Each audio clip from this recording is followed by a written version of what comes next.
Hey guys, welcome back to Chuckin' TV. We're here with a brand new rifle to review. Haven't seen a lot of these out in the market yet, and I'm glad to get my hands on one. This is a Christensen Arms Ranger 22. It utilizes Ruger 1022 magazines, and it's a rotary style magazine, holds 10 rounds as you're probably aware of. You could throw a bigger magazine in here if you wanted to, and this is a bolt action. I walked into the local gun shop.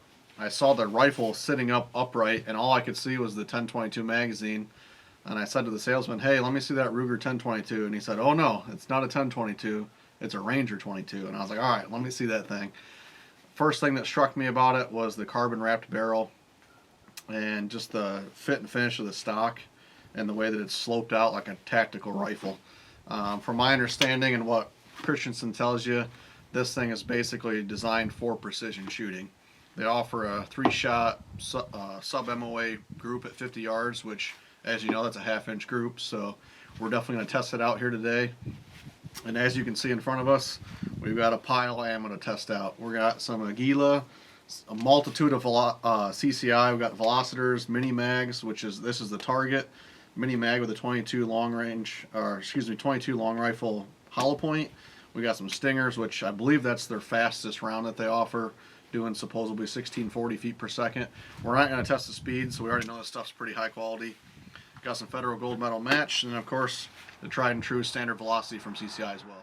I'm not quite sure how this thing's going to shoot yet. Haven't even shot it at all, and haven't seen much of these in the wild. So stay tuned with us. We're going to put her through the ringer and really put it through the paces. So hang with us.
Well, now you need to spend about $1,000 and try to track some of them down.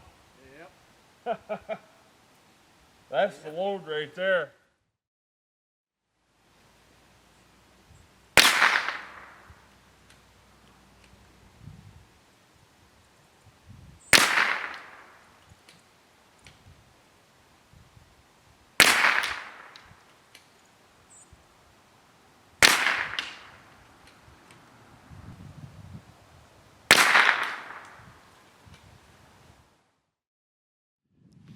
Well, that was pretty awesome. The thing can definitely shoot. Definitely had some flyers here and there. Only had one extraction issue with the Aguila, and I think that's just, man, it could have been my fault. I didn't probably rack the bolt hard enough, but I popped it and it came flying right back out. I probably just didn't have it slide back all the way. However, it did shoot pretty good. Had one little flyer, and I think it's probably because it was a fresh bore shot. that first shot. Then we had 4 stacking up right here, basically all touching. We moved down to the Federal gold medal. Had 1 flyer, and that was my last shot. Probably my fault.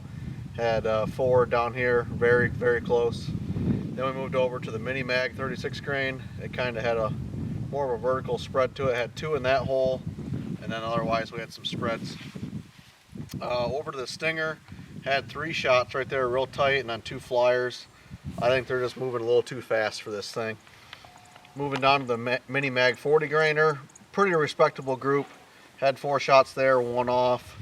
And then the star of the show today, the Velociter, had 5 shots, all in that tiny little group right there. I mean, that's probably a 1/4 inch, group with 5 shots. Really impressed with that. And then of course the CCI standard down here in the bottom. I probably pulled 1 or 2 of them myself, but you can't expect much out of a non-match grade ammo. None of these are match grade, but that's pretty respectable as well. Christensen claims a 1/2 inch, half MOA group at 50 yards, and I'd say that majority of these all perform pretty darn well. Alright guys, well hopefully you enjoyed the old accuracy test here. I definitely want to show you the form and function of the rifle, so I'm just going to hammer away at a 10 round mag here. CCI standards, got a little spinner steel plate down there, so hopefully we can hit it all 10 times. It's a pretty big target at 50 yards, so let's give her a whirl.